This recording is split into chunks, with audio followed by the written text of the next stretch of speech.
오늘 본문은 예수님께서 예루살렘으로 내려가시는 길에 한 마을에 들어가셔서 10명의 나병 환자를 고치시는 이야기입니다.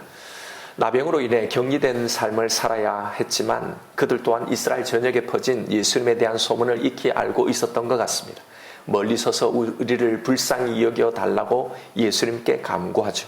예수님은 그들에게 너희들이 제사장에게 가서 너희 몸을 보이라 라고 말씀하시면서 그들을 보냅니다. 그런데 그들이 가다가 깨끗함을 받은 걸 알게 된 거예요. 그런데 그중 오직 한 사람만이 예수님께로 다시 돌아와서 하나님께 영광을 돌며 감사를 드리는 겁니다. 예수님은 10사람이 깨끗함을 받았는데 이 사마리아 사람 외에는 하나님께 영광을 돌리러 돌아온 사람이 없더냐라고 말씀하시면서 바로 그 사람에게 일어나 가서 가라 내 믿음이 너를 구원하였다라고 선언하시는 내용입니다. 오늘 본문은 감사절의 단골로 등장하는 구절이죠. 10명이 고침을 받았는데 그런데 오직 한 사람만 감사했다는 거예요. 이걸 보고 우리도 이 한 사람처럼 감사하는 사람이 되자라는 거죠. 매년 감사절을 맞이하면서 우리는 이런 다짐을 하는데 그러나 사실 감사는 이런 절기에만 하는 게 아닙니다. 오늘 본문을 통해서 감사가 우리 신앙생활에 가지는 그 무게감들이 무엇인지를 다시 한 번 더 새겨보기를 원합니다. 우선 이 치유 이야기에서 우리가 주목해 보아야 할 부분이 있습니다. 이 10명의 나병 환자를 치유하시는 예수님의 이 치유 방법이 통상적인 방법과는 조금 다르다는 겁니다. 복음서에 보면 여러 군데 나병 환자를 고치시는 이 이야기가 나옵니다. 그런데 거기서는 먼저 나병 환자를 고쳐줍니다. 치유가 먼저 일어나요. 그리고 그 후에 제사장에게 네 성한 몸을 보여서 너의 나음을 입증하라 라고 말씀하시는 거예요. 그런데 오늘 본문에서는 먼저 고쳐주시지 않습니다. 나병이 있는 그대로 먼저 제사장에게 네 몸을 보이라고 말씀하시면서 그들을 보내죠. 14절에 보면 가다가 깨끗함을 받았다고 나옵니다. 분명 병의 고침은 제사장에게 가는 그 사이에 일어난 거예요. 이 부분을 유의 깊게 살펴볼 필요가 있는데요. 왜 예수님은 통상적인 방식대로 그들을 먼저 고치셔서 보내지 않았을까요? 그들의 믿음과 그 순종을 테스트하기 위해서였을까요? 만약 그것이 목적이었다면 사실 10명의 나병 환자들은 다 이미 자신들의 믿음에 대한 합격점을 받았습니다. 왜냐하면 예수님의 말씀에 순종해서 믿음으로 그들이 제사장에게 갔고 그렇게 가는 중에 다 고침을 받았기 때문이죠. 그런데 오직 다시 돌아온 이 한 사람만 그의 믿음이 구원을 얻게 하였다라는 이 칭찬을 받은 겁니다. 그리고 이것은 단순히 그들의 믿음과 순종을 테스트하기 위해서 이렇게 하신 것은 아니었단 말이에요. 오늘 본문에서 예수님의 의도는 분명하게 드러납니다. 17절을 보십시오. 예수께서 대답하여 이르시되 10사람이 다 깨끗함을 받지 아니하였느냐? 그 9은 어디 있느냐? 예수님은 그들이 다시 돌아오기를 기다리신 겁니다. 무엇하러요? 감사로 오기를요. 예수님은 그들의 감사를 기다리셨다는 거예요. 왜 그들의 감사를 기다리셨을까요?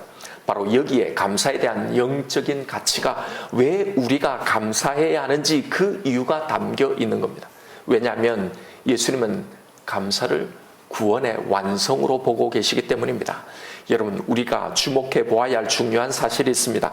나병에서 노임을 받은 것, 고침받은 것이 구원이 아니라는 사실이에요. 19절을 보세요. 그에게 이르시되 일어나 가라 네 믿음이 너를 구원하였느니라 하시더라. 여기서 네 믿음이라고 한 이 믿음은요, 하나님께 영광을 돌리며 다시 돌아와서 예수님께 감사하는 바로 이 마음을 말하는 거죠. 여기에 아주 중요한 사실이 담겨 있습니다. 예수님의 이 말씀을 좀 더 직설적으로 이해해 보면 9명은 고침을 받았지만 그러나 구원받지는 못했다는 말입니다. 왜냐하면 다른 9명도 구원을 받았다면 굳이 이런 말씀을 하시지 않았을 것이기 때문입니다. 바로 여기에 우리의 신앙에 있어서 감사가 가지는 영적인 무게감이 드러나는 겁니다. 여러분, 감사는 해도 좋고 안 해도 그만인 것이 아닙니다. 이 말씀은 감사하면 구원 얻는다라는 이 도식이 아니라 우리 구원의 완성의 모습이요, 우리가 하나님께 감사하는 바로 이 모습으로 드러난다는 겁니다. 18절입니다. 이 이방인 외에는 하나님께 영광을 돌리러 돌아온 자가 없느냐 하시고, 성경이 밝히고 있는 우리를 구원하신 그 구원의 궁극적인 목적이 무언가요? 하나님께 영광을 돌리기 위해서입니다. 예수님의 말씀은 우리의 감사가 곧 하나님께 영광을 돌리는 일이라는 말입니다. 무슨 말이냐면, 진정한 감사에는 반드시 하나님에 대한 고백이 담겨 있단 말입니다. 하나님의 그 신실하심과 그의 사랑을 온전히 믿는 그 신뢰가 담겨 있다는 거예요. 단순히 문제 하나 해결되고 나병 하나 고쳐진 그것 자체로 기뻐하는 것이 아닙니다.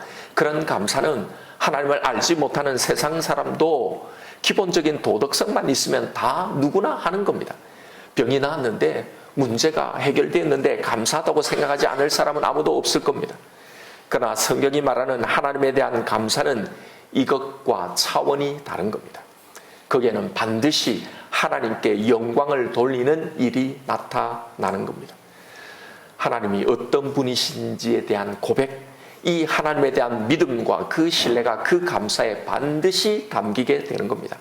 예를 들면, 오늘 본문에 예를 들면 나병에서 고침을 받았다면 그 기적만을 바라보는 것이 아니라 이 경험을 통해서 이 일을 행하신 그 하나님을 바라보는 겁니다. 즉, 우리의 감사가 기적 자체, 어떤 내가 감사해야 할 어떤 일들, 특별한 일에 거기에 머무는 것이 아니라 이런 놀라운 일을 행하시는 하나님에게로 향해야 한다는 거예요. 아, 하나님은 진짜 불가능하신 게 없으시구나. 그 하나님이 나를 이렇게 사랑하시고 지키시는구나. 내가 보면 이렇게 이것을 받을 만한 것이 아닌데 하나님이 나를 이렇게 사랑하시는구나. 그렇다면 이 하나님이 나를 붙들고 계시기에 나는 앞으로도 영원히 안전하구나라는 이 고백요. 나를 향한 하나님의 사랑이 어떤 것인지를 알고 그것을 믿고 그것을 고백하고 바로 그것을 누리는 겁니다.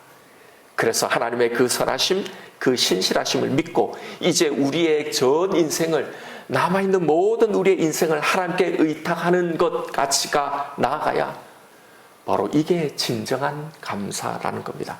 그래서 감사는 우리 구원의 완성의 모습이 되는 겁니다. 이 감사로 우리의 구원이 완성이 되는 겁니다.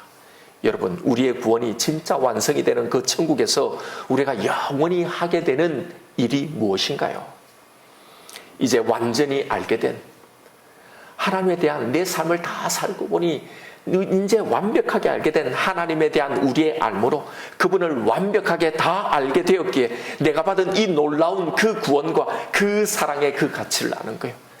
이제는 온전히 그것을 다 알기에, 그래서 생각하면 할수록 영원히 감사하고 영원히 찬양하게 되는 거잖아요. 그래서 감사는 우리의 구원의 완성된 모습이 된다고 말하는 겁니다. 여러분, 감사하는 삶을 살아야 합니다. 우리의 마음에서 감사가 사라지는 것에 대해서 매우 심각한 영적인 경각심을 가져야 합니다. 그런데도 불행히도 이 완성에 도달하는 사람이 많지 않다는 겁니다. 10명 중에 1명에 불과한 거예요. 왜 이렇게 감사하지 못할까요? 왜 감사가 우리에게 나오지 않을까요? 오늘 본문은 이것을 아주 선명하게 보여줍니다. 유일하게 감사로 나온 한 사람이 누구였는가를 강조하는 예수님의 말씀에 잘 나타나 있습니다. 17절부터 18절에 이 예수님의 말씀의 뉘앙스를 주목해 보십시오. 10사람이 다 깨끗함을 받지 않았느냐? 그런데 그 9은 어디 있느냐? 이 이방인 이 한 사람 외에는 아무도 없느냐? 이 이방인 한 사람 외에는, 이 말을 보십시오. 이 사람을 그냥 9명은 어디 갔느냐, 이 한 사람 외에는 이라고 하지 않으시고 이 이방인 외에는 이라고 말씀하시는 데서 여기서 예수님이 겨냥하고 계신 그 사람, 그 대상이 누구인가가 드러납니다. 바로 유대인들이에요. 어쩌면 나머지 9명이 다 유대인이었는지도 모르죠. 왜 나머지 9명은 다시 돌아오지 않았을까요? 그 이유는 오늘 본문과 이어져 있는 바로 앞단락의 구절에서 알 수 있습니다. 오늘 본문 이 이야기 바로 앞에 7절을 보면 이렇게 나옵니다. 너희 중에 누구에게 밭을 갈거나 양을 치거나 하는 종이 있어 밭에서 돌아오면 그대로 곧 와서 앉아서 먹으라 말할 자가 있느냐? 도리어 그대로 내 먹을 것을 준비하고 띠를 띠고 내가 먹고 마시는 동안에 수종을 들고 너는 그 후에 먹고 마시라 하지 않겠느냐? 명한대로 하였다고 종에게 감사하겠느냐?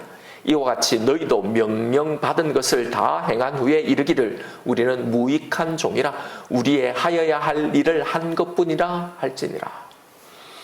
바로 이 말씀 후에 오늘 본문에 이 사건이 나오는 겁니다. 누가는 이걸 이어서 기록한 거예요. 사실 예수님의 이 말씀과 오늘 본문의 이야기가 어떻게 연결되어 있는지를 발견하기는 쉽지 않습니다. 그런데 누가가 이 이야기를 서로 연결해 놓은 데는 이유가 있습니다. 이 두 이야기의 공통점이 있어요. 바로 감사입니다.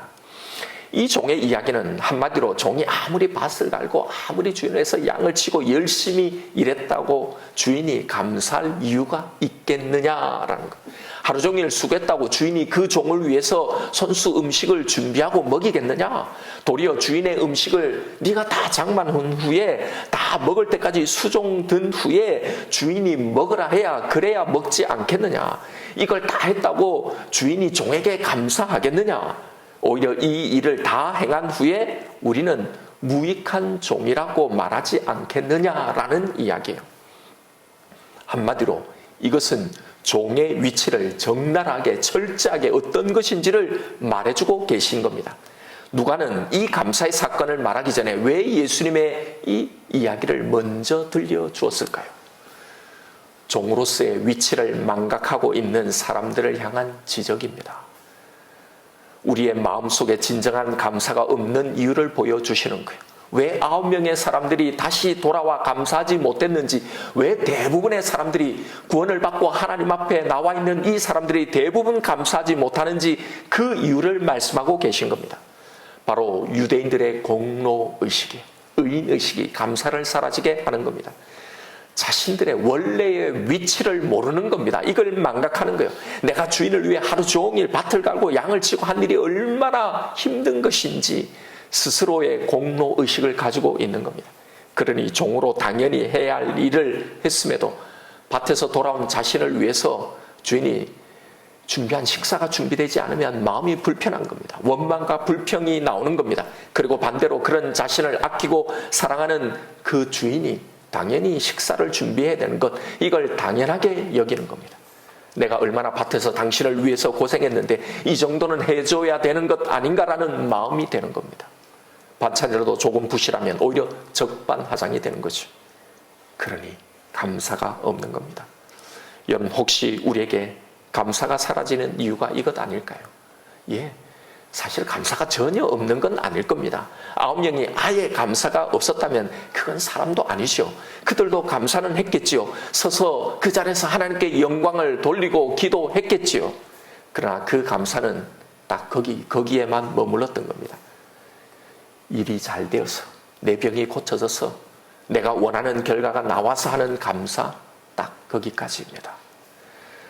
그 사람들은 자신이 어떤 존재인지, 그런 나를 사랑하시는 하나님이 어떤 분인지에 대한 알므로 그 고백으로 더 나아가지 못합니다. 그래서 그런 사람들은 감사할 거리를 찾아야, 그게 있어야 감사가 나오는 겁니다. 여러분, 우리가 바로 이 9명이 아닐까요? 그래서 사실 1년을 살아오면서 내가 뭔가 진심으로 내놓을 그런 감사가 사실은 없어서 뭔가를 만드는 감사가 아닐까요? 우리가 하는 감사, 1년을 돌아보면서 하는 감사, 여러분, 이런 게 아닌가요? 매일 지켜주신 그 하나님에 대해서 감사하고 막 큰 탈 없이 막 여기까지 그래도 오게 하신 것, 그래서 그거 감사하다. 분명히 감사합니다. 그런데 과연 우리의 감사를 하나님이 칭찬하실 수 있을까요? 하나님이 영광 받으실 만한 그런 감사를 우리는 하고 있습니까? 사실 감사는 하지만 우리가 한 것에 비해서 내가 받은 건 조금 부족하다는 생각을 가지고 있지는 않습니까?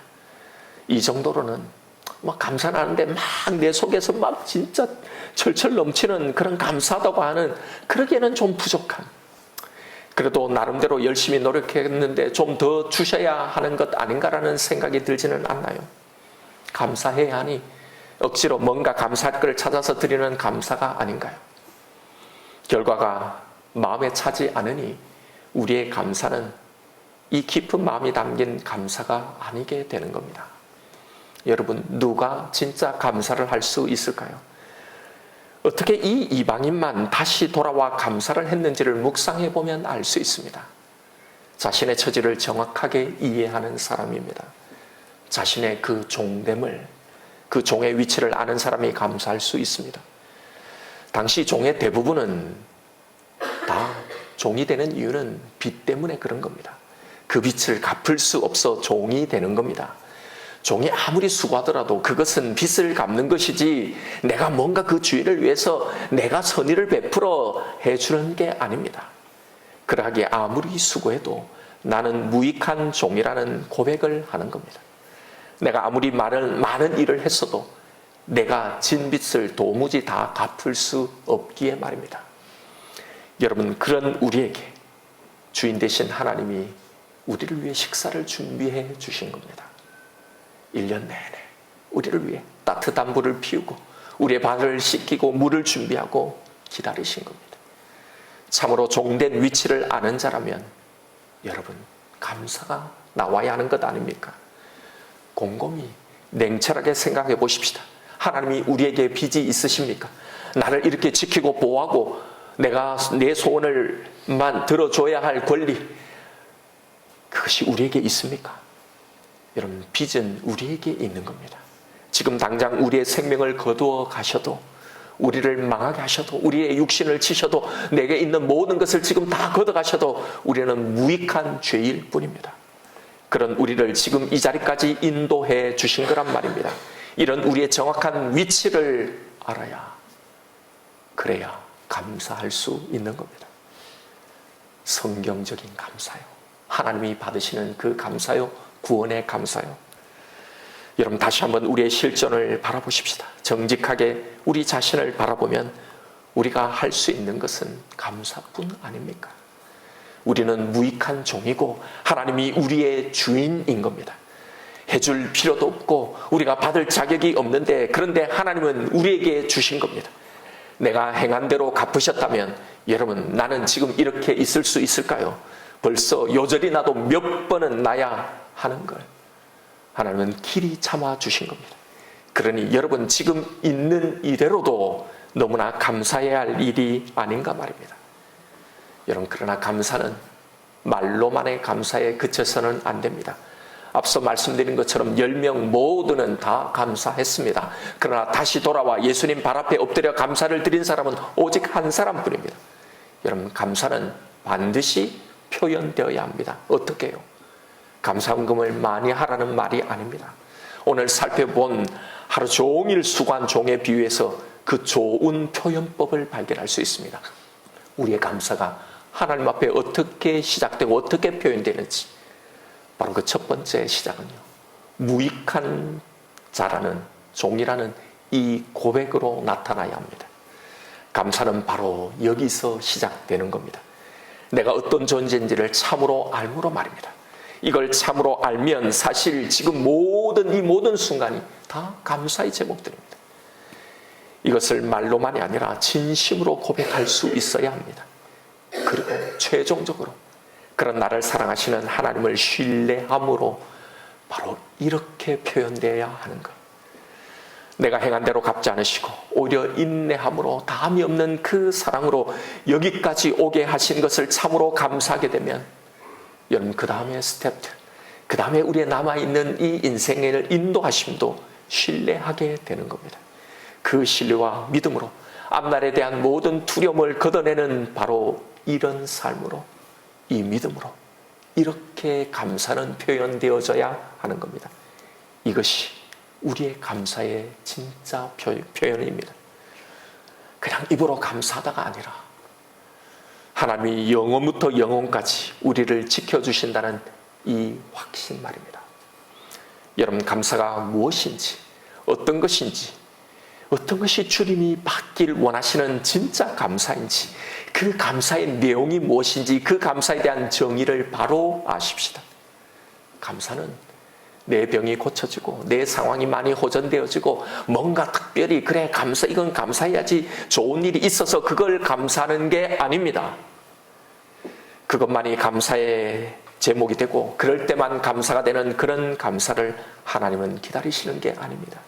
왜냐하면 그런 결과만을 보고 그런 어떤 일의 기적 같은 그런 결과만을 보고 그것을 쫓아가는 사람은요, 결과가 좋지 않으면, 내 마음에 흡족하지 않으면 하나님의 존재는 거기서 사라지는 겁니다. 거기에 당신의 아들까지 주시면서 우리를 사랑하신 그 하나님은 없는 겁니다. 여러분, 감사는 이 1년을 살아보니 뭔가 특별한 일이 생겨서 뭔가 진짜 기가 막힌 일들이 나에게 벌어져서가 하는 게 아니라 이 1년의 지난 삶을 살아보니 하나님이 어떤 분이신지를 알게 되는 겁니다. 그 하나님이 참 좋고 그래서 그 하나님에게 감사하는 겁니다. 도대체 자격이 없는 나에게 왜 이렇게 하셨는가? 그게 감동이 되어야 진정한 감사가 나오는 겁니다. 1년 내내 삶이 정말 우리가 하나님을 믿고 살아왔습니까? 조그만 일이 터져도 큰일 날 것처럼, 마치 하나님이 없는 것처럼 염려하고 근심하며 살았는데, 마치 하나님을 믿지 않는 세상 사람과 똑같이 살았는데, 그러면 우리가 염려한 그대로 하나님 내버려 두셔야죠. 그런데 우리를 그 모든 것에서 이렇게 지나오고 이렇게 견뎌오게 하고 이렇게 살아오게 하신 겁니다. 거기서 우리는 뭔가 특별한 일이 아니라 그 속에서 우리는 나를 대우하시는 하나님을 발견하는 겁니다. 나는 참으로 하나님을 믿지 않았는데 내가 그렇게 내가 행한 대로 했다면 나는 벌써 죽어야 마땅한데, 그런데 그런 나를 지금 이렇게 인도해 오신 그 하나님, 그 하나님의 약속, 그 하나님이 앞으로 내 삶 가운데 무슨 일이 있더라도 내가 너를 인도할 것이라는, 바로 그 하나님을 우리는 만나기 때문에, 알기 때문에 감사가 나오는 겁니다. 그러므로 여러분, 이 1년 동안 하나님이 주신 것을 보면서 그 하나님을 보아야 하는 겁니다. 바로 그 사랑을 알아야 하는 겁니다. 이게 감사이고 이게 하나님께 영광을 돌리는 삶입니다. 바로 이것이 구원의 완성입니다. 왜요? 우리가 저 천국에 가서 내 지나온 이 땅에서의 내 인생 전부를 살펴보면서 바로 이 똑같은 고백을 하게 될 것이기 때문입니다. 내가 잘 살아서 이 천국에 온 게 아니라 하나님의 그 무고하는 사랑 때문에 내가 왔다는 것을 알기 때문에 영원히 내 일생의 모든 순간순간을 돌아보면서 다 감사하고 다 찬양하게 되는 겁니다. 그래서 이게 구원의 완성인 겁니다. 이 일을 바로 지금부터 하라는 겁니다. 바로 이런 일을 보고 그 하나님의 사랑, 그 신실하심을 믿고 그것을 누리는 것이 구원의 완성이기 때문입니다. 여러분, 하나님이 주신 것만을 좋아하는 사람은 진정으로 감사할 수 없습니다. 이렇게 나를 사랑하시는 그 하나님이 좋아야 하는 겁니다. 사랑하는 성도 여러분, 말로만, 형식으로만, 억지로만 하는 감사가 아니라 정말로 주님이 기다리시는 그런 감사를 해보십시다. 이 시간에 특별히 감사를 하십시다. 누구나 다 할 수 있는 그 감사거리가 있어야 대한 그것에 대한 감사가 아니라 올 한 해 정말 감사할 수 없었던, 감사하지 못했던 일들을 향해 오늘 주신 이 말씀을 가지고 나아가십시다. 거기서 내가 어떤 존재인지 내 위치를 다시 한번 인정하십시다. 그러면 감사하지 못할 것이 없습니다. 그리고 바로 그 경험을 통해, 이 1년의 경험을 통해 그 속에서도 나를 지키고 사랑하시는 그 하나님이 나를 내 앞으로의 그 인생 가운데, 그리고 지금 이 문제에서도 앞으로의 그 삶, 그 시간 속에서 지키실 것을 믿으며 내 감사를 표현하십시다. 이것이 주님이 기다리시는 감사입니다. 오늘 이 시간 주님 앞에 다시 돌아가 그 주님 앞에 엎드려 바로 이런 감사를 드리는 저와 여러분 우리가 되기를 주님의 이름으로 축원드립니다. 이 시간 오늘 주신 말씀 붙들고 하나님 앞에 기도하십시다. 예수님은 10명 모두 다 치료하시고 구원하셨습니다. 그 모두가 다 돌아와 감사하기를 원하셨어요. 예수님은 이것처럼 우리의 감사를 기다리십니다. 우리를 고치시고 구원하신 그 주님이 우리의 감사를 기다리시는 거예요. 여러분, 그 감사에는 내가 어떤 존재인지 나를 참으로 알고 또 그런 나를 어떻게 다루셨는지 하나님을 아는 우리의 이 일련의 모든 고백이 담겨 있는 겁니다. 여러분, 우리 삶에 당연한 것은 아무것도 없었어요. 오직 주님의 은혜입니다. 내가 행한 대로 다 갚지 않으시는 더 선한 것, 더 좋은 걸 주신 하나님의 은혜입니다. 여러분, 우리가 이것을 참으로 알면 그러면 내 삶의 모든 것이 다 감사이게 되는 겁니다. 이게 바로 우리의 구원의 완성이기 때문입니다. 여러분, 말로만 형식적으로만 거지로 뭔가를 찾아 사는 그 감사가 아니라 또 그것이 있어야만 하는 감사가 아니라 정말로 주님이 기다리시는 그 감사를 해보십시다. 여러분, 하나님을 아십시오. 1년 내내 우리가 알았던 그 하나님을, 그 사랑을 믿으십시오. 그래서 감사는 말이 아니라 내 확신과 내 믿음으로 나타나야 합니다. 올 한 해 정말 감사할 수 없었던, 감사하지 못했던 그 일들을 향해 오늘 주신 이 말씀을 가지고 나아가십시다. 그리고 지금 내 상황이 어떠할지라도, 어떤 문제가 있을지라도 내가 믿고 내가 알고 있는 그 하나님이 바로 여기서도 나에게 가장 선한 것을 주신다는 그것을 믿으십시다. 이게 우리가 해야 할 감사의 표현입니다. 그리고 그 확신을 누리며 살아가십시오. 이것이 하나님이 찾으시는 감사입니다. 이 시간 기도하십시다. 하나님, 진정한 참으로 감사를 하겠습니다. 당신을 더 알므로, 그 사랑을 더 신뢰함으로 저의 감사를 이제 표현하며 나아가겠습니다. 이렇게 감사함으로 저에게 주신 이 구원을 이제 완성하며 살아가겠습니다. 이 시간 나에게 하신 말씀이 있을 겁니다. 우리 이 말씀 붙들고 하나님 앞에 다 같이 이 감사의 기도를 올려드리십시다. 아버지 하나님,